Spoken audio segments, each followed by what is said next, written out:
I asked you guys to send me your high school DxD hot takes, and of course you all came through with them. And I know it was supposed to be the club room video, but just in case you missed the community post I made, I had a breakthrough in my research about the club room scene, and that forced me to change some things up, so that video will be out later. So just treat this like a filler episode. But let's get into the hot takes. You know, we always gotta start off with something light, just to ease our way into things. So the first one is from C4Kel, and it says, Azazel is one of the best side characters, and he's the GOAT. And of course, this isn't a hot take, this is just facts. Azazel is the best side character in the show. I mean, he does everything for the team. He trains them, he gives them tech, he gives them gear, he teaches them how to use their powers. He's just a really good mentor in general, and he's just an interesting character. It's always a nice time when Azazel pops up on the screen. So of course, I agree with that one. The next one is from Pancake Juice, and it says that the new animation is better than the old animation. I feel like this one pops up in every single video, but I gotta disagree with this one. I think the new animation looks good at some points,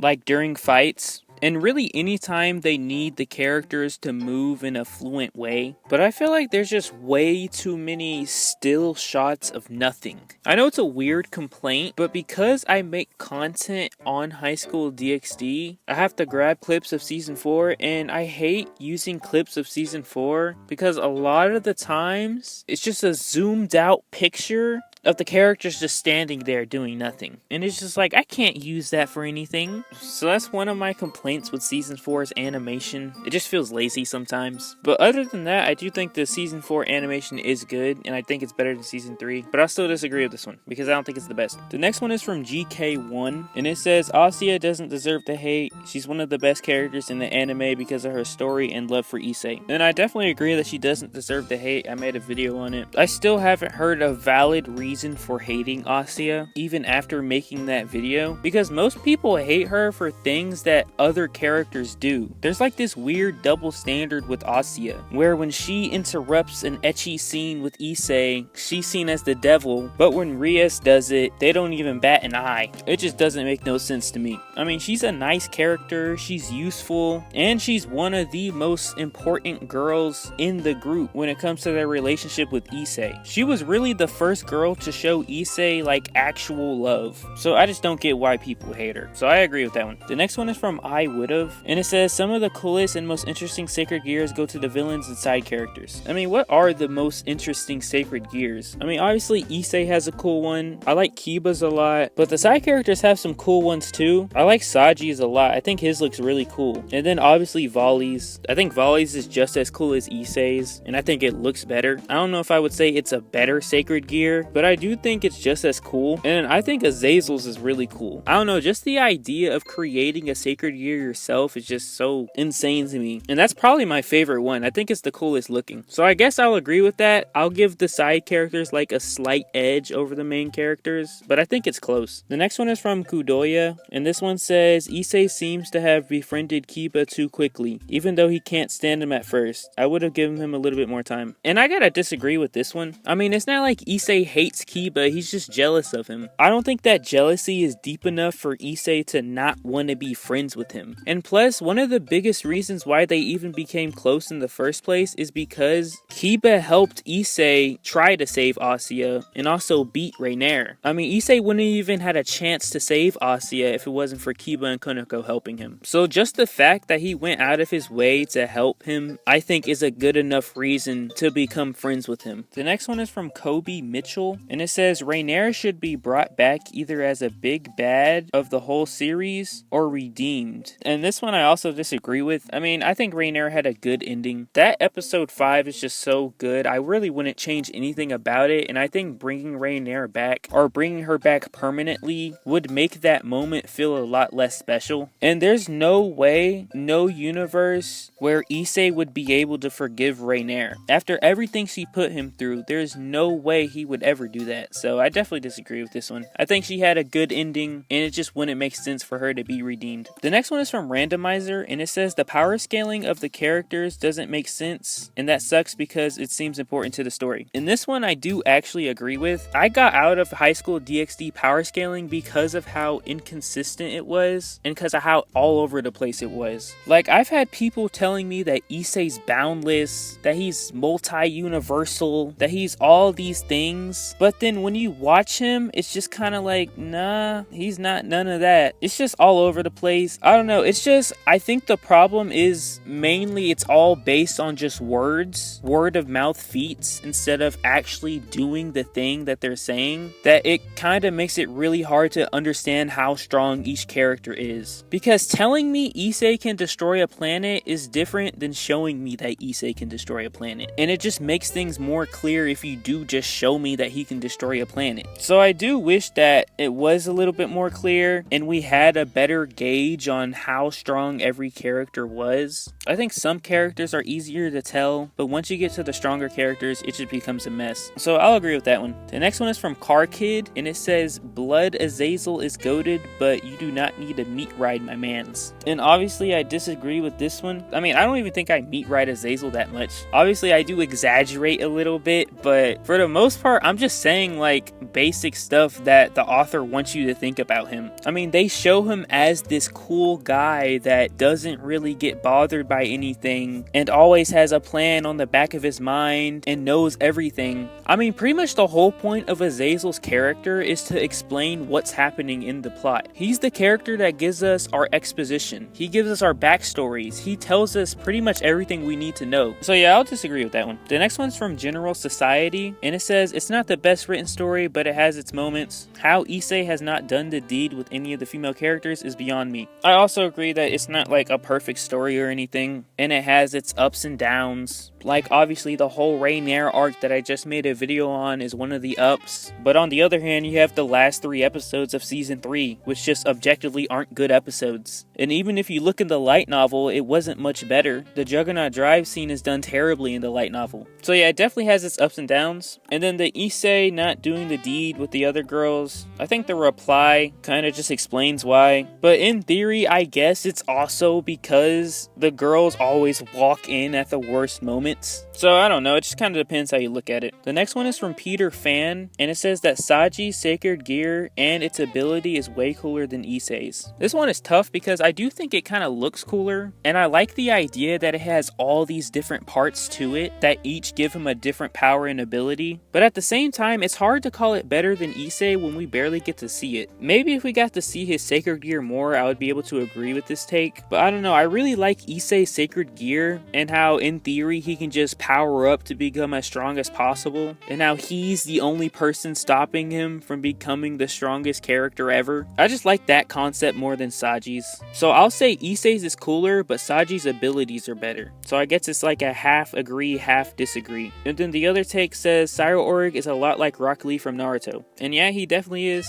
Both weren't born with powers. Sairaorg had no demonic power, Rock Lee had no chakra, but they were both able to rise the ranks based off of pure hard work, but their characters are pretty much the exact same. I wouldn't be surprised if Sairaorg took inspiration from Rock Lee. The next one is from Volcanics, and it says Issei unlocked his balance breaker way too early. I think it should have gone through more evolutions before he could access it at will. I don't think the problem is that he unlocked his balance breaker too early. I think the problem, especially in the anime, is that he's able to access it way too easily. At least in the light novel, when he did finally unlock the actual balance breaker, he still had some things that held him back from being able to use it fully. Like originally he had a time limit to how long he could hold it, and then slowly over time he was able to hold it longer and longer. Also, he had to unlock his wings by going Juggernaut Drive first in the light novel. So I don't think it's really a problem in the light novel, but I will say in the anime it is a little weird. It seems like he just unlocks it and then he just has it fully without any type of barriers. He even has his dragon wings immediately, which is weird because he got those due to the the Juggernaut Drive form. But I don't think I would say he unlocked it too early, especially considering there's other transformations after it, so I don't think it really matters that much. So yeah, I'll disagree with that one. The next one's from Cloudy Kai, and it says, I feel like Riser should make more appearances. I think it would be cool to have him eventually become friends with Issei, and then maybe he dies as a result of Issei's failure to do something. It would finally add consequences, and I feel like he would be a good character to do that with. And seeing him die tragically, possibly in a sacrifice, showing his development from being an arrogant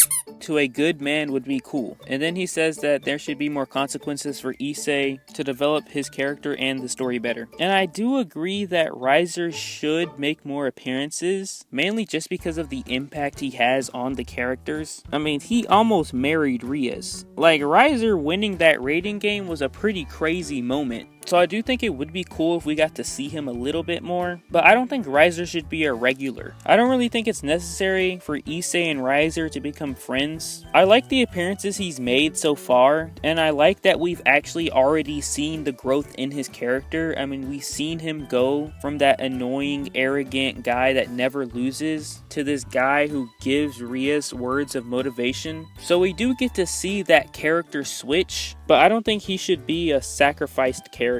I think you can save that for a character that's a lot closer to Issei, because I don't think him and Riser have that connection with each other, and I don't really think they should ever have that connection with each other. So I guess I'll actually disagree with this one. I kind of talked myself out of it. The next one is from Harem King and Caleb Flores. They both sent the same take, and it says that Scott Freeman is the best English voice for Issei. I think Scott Freeman's Issei is well acted, and he carried a lot of emotion in his voice acting, but at the same time, the dude is literally in jail for having CP. And honestly, that kind of makes it hard to listen to him, knowing that this dude that's like a pervert in this series also ended up being a creep in real life. It kind of leaves a weird taste in my mouth, and it makes me appreciate Josh Grell more. I think Josh Grell is underappreciated. He also brings the emotion to Issei, and he's still just as funny, and I'll definitely say that I enjoy listening to Josh Grell's voice more than Scott Freeman's. So I guess I'll just disagree with that one.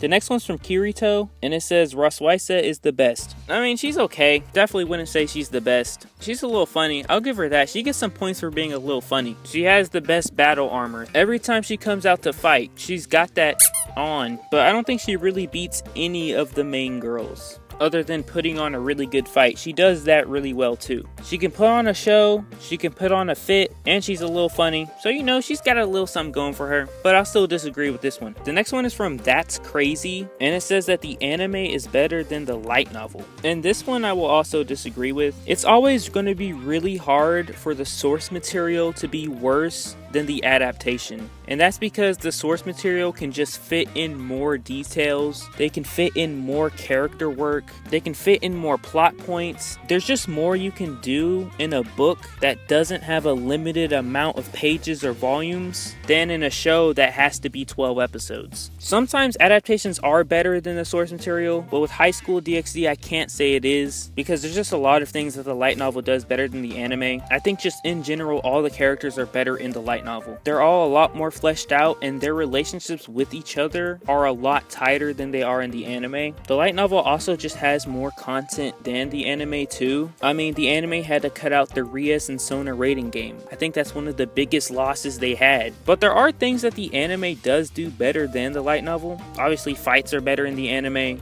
and the Juggernaut drive scene is a million times better in the anime. But just all around, the light novel is a way more complete piece of media, and it just explains things a lot better. So I'll disagree with that one too. This is like a 25 disagree streak. The next one is from Thorson Frox, and there's two of them. One of them says that the specials are horrible, and I think I do agree with this one. I've only watched the specials one time, and they're just I mean, they're like 3-minute episodes, and it's just a bunch of random stuff happening happening. There's just not much going on in them, and I only found a few of them actually entertaining. And then the other one says, in my opinion, High School DxD is overrated. It's a good show with great world building and power systems, but the fan service scenes are uncalled for and it lacks good fights. But the reason it's overrated is that it's ranked higher than Dragon Ball and Hunter x Hunter and One Piece, which are way better shows, but other than that, it's a 7.5 out of 10. I mean, I don't know if I can even disagree with this one. I mean, I wouldn't call it overrated, mainly because I don't think your average person rates it that high. Obviously, people here in this community rate it high because we're fans of it, but outside of this small little community we have, High School DxD isn't really considered like a good or great show. I don't know where or who has it rated higher than Dragon Ball or Hunter x Hunter or One Piece, but I would also agree that those shows are objectively better. And I also think your rating of it is pretty spot on. If I were to sit down and objectively rate High School DxD with no bias, I would probably also give it like a 7.5. It's a good show, but it's not a perfect show. So I guess surprisingly I'll agree with that, but I don't think overrated is the word I would use. The next one is from Lol Vike, and there's 3 of them. The first one says, God dying makes no sense. And I don't really know how to feel about this one. I wouldn't say it makes no sense, but I mean, when you have a world where there are powers that are created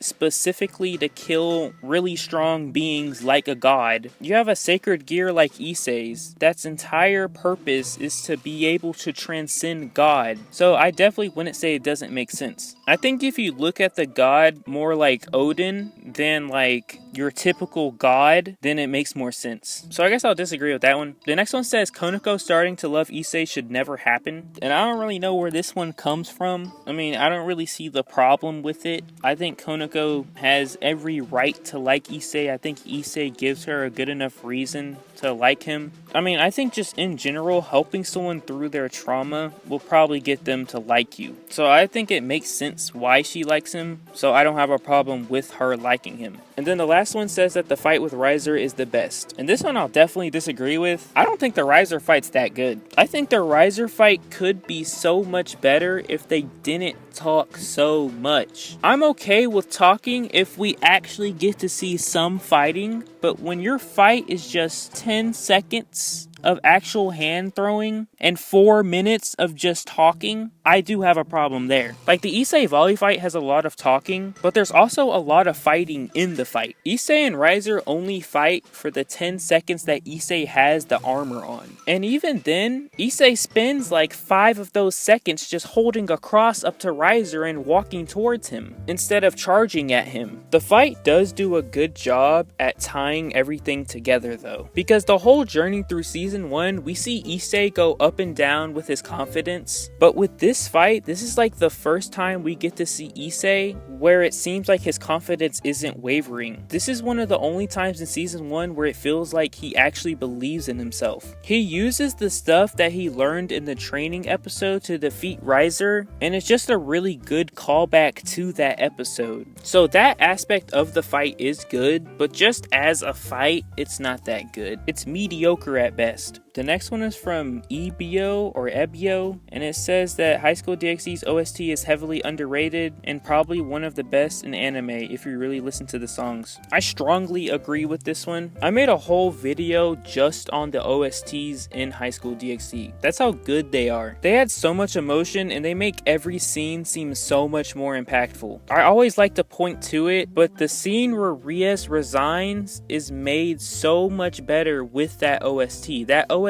makes that scene one of the best in the entire series. There are so many scenes in the anime that are just elevated to a completely new level just because of the OSTs. It's probably the best thing that High School DxD has. If there was one thing that I would say High School DxD does better than almost every single other anime, it would be OSTs. So I definitely agree with that one. The next one is from Bruce, and it says that Konako is the cutest thing. I don't know. The next one is from Derek Tordka, and it says that Sacred Gears are one of the coolest and unique ideas I've seen in anime ever. And this one I guess I'll agree with. I don't really watch anime that much anymore, to be honest, so I wouldn't be able to tell you if sacred gears are something that's been done before, but I always thought the idea was cool. I always loved the idea of the evil chess piece system. I even like the card system they have for the angels. I think there's a lot of things in High School DxD's world that's just so cool. I'm sure it's been done before, but I don't know.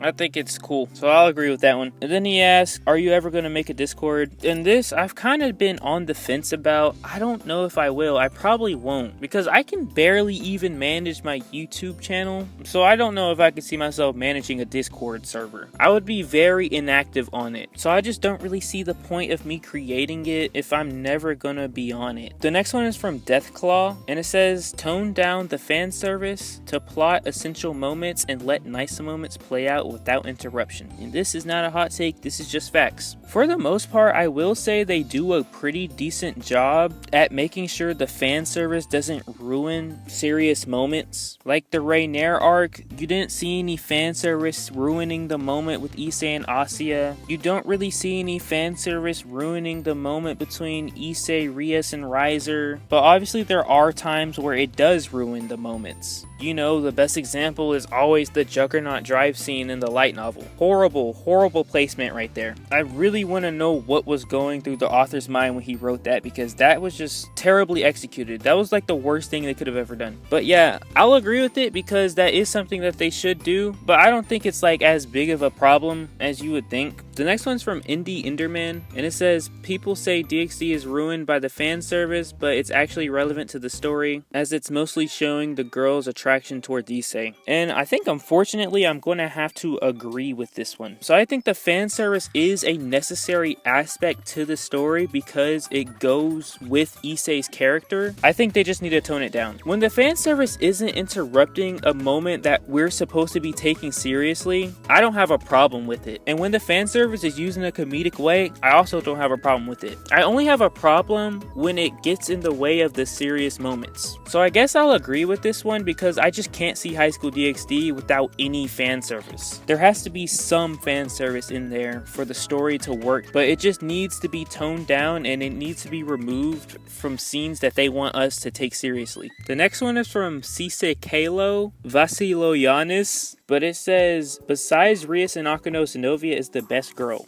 And I think I will agree with you on that one. I like Zenobia a lot, mainly just because I feel like she has the most fun personality, and she's also the funniest girl too. So yeah, I'll agree with that one. The next one is from Penguin Man, and it says Season 5 has been scrapped and it won't be released ever. So Season 4 was the last season and they will probably release a new anime. I don't know if this is a take or if this is like you telling me information, but I hope that's not true. I guess we'll see. I can't find anything about Season 5 being scrapped, but it's been like 8 years, so I'm not very optimistic about getting a Season 5. The next one is from Demigod Productions, and it says Rias and Zenobia combined are better than Akano. I don't know why you had to combine them. I think that's just funny, but I think it just depends what we're talking about. I think Akano is one of the more fleshed out characters. She's a character that we actually get to know, and she's a character that actually gets attention. Rias was a good character at one point, but then they kind of just dropped the ball and forgot about her. It's so weird. So I think I'll have to disagree with this one just because Akano actually gives us something to care about. We feel sympathetic towards Akano because they give us something to care about with Akano's character. They went a completely different direction with Rias' character, and it just makes her harder to like. The next one is from Ian Plays, and it says, I don't like the fan service that much, even though it does play an important role. And this one I also agree with. I don't like the fan service that much. I think it kind of ruins Issei's character, because the only reason the fan service exists is because Issei is a pervert. So if you remove the perversion from Issei's character, the fan service wouldn't be necessary at all. So I think the fan service like unnecessarily hinders his character and makes him a lot more unlikable. Because Issei without the fan service is like the most likable dude ever, but then he'll turn around and do like the most disgusting thing ever, and it just creates this weird back and forth. So I'll agree with that one. The next one is from 21 Savage, the 21 Savage, and it says that Issei is evil and manipulative. And I don't even know how to feel about this one. I feel like this is just bait. It has no elaboration on it. It's just Issei is evil and manipulative. But unfortunately, I don't think Issei's that evil, and he's definitely not manipulative, so I'll disagree with this one. Issei's actually like the complete opposite from evil. I think the best showing of this is in season 3 when he rejects Akuno's advances towards him. Not because of his trauma with Raynare or not because he's scared, but just because he realizes that Akuno isn't in the right headspace. He does it not for himself, but for her. And I think that's one of the best showings of Issei's character. And I think that completely disproves the point of him being evil and manipulative, because if he was manipulative, he would have just taken advantage right there. So yeah, I'll disagree with that one. The next one is from Azazel MC, and it says Gasper is the cutest DxD character. And sure, Gasper's a pretty cool character. I got him as my outro. You know, he's a pretty good dancer. So I guess I'll agree.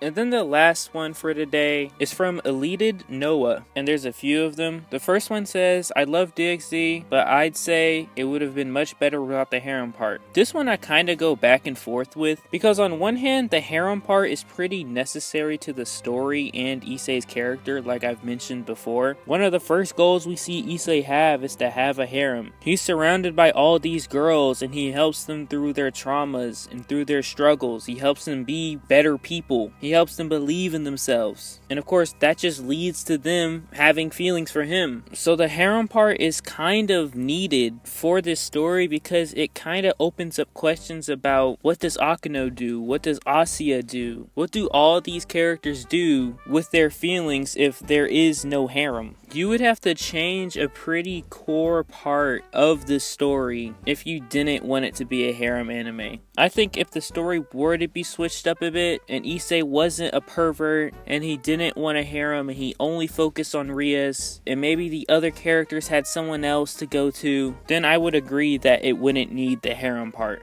The next one says, I would have loved it more if not every girl threw themselves at Issei. And I guess I'll agree with this one. I mean, quality over quantity. That's what Issei needs to learn. He has way too many people in his harem. I think it's at its best when it's just those core people. Rias, Akuno, Asya. Pretty much everyone from Irina forward, I think makes sense. With the exception of a few people. Obviously, a few people that get added are important. But all the others, they really don't need to be there. The third one says Azazel is the GOAT, and of course we all know that's true. And then the fourth one says that Surzex and Volley are also GOATs. Volley, maybe like a mini GOAT. Surzex, nah, he's okay, but he ain't no GOAT. The fifth one says Angels need more focus, because we only get to see Irina and Michael, who doesn't do much. And I think the Angels definitely do need more focus. I think the Fallen Angels need more focus too. Pretty much all of them except for the Devils need more focus. Even the Devils could use a little bit more actually. They set up all these cool worlds with all of these mythologies and all these species, and I think that kind of led to their main three being underdeveloped. Mainly the Fallen Angels and Angels. The Devils got a little bit of something at least. And then the sixth one says, I wish Akuno did more besides her incredible backstory, which was fantastic.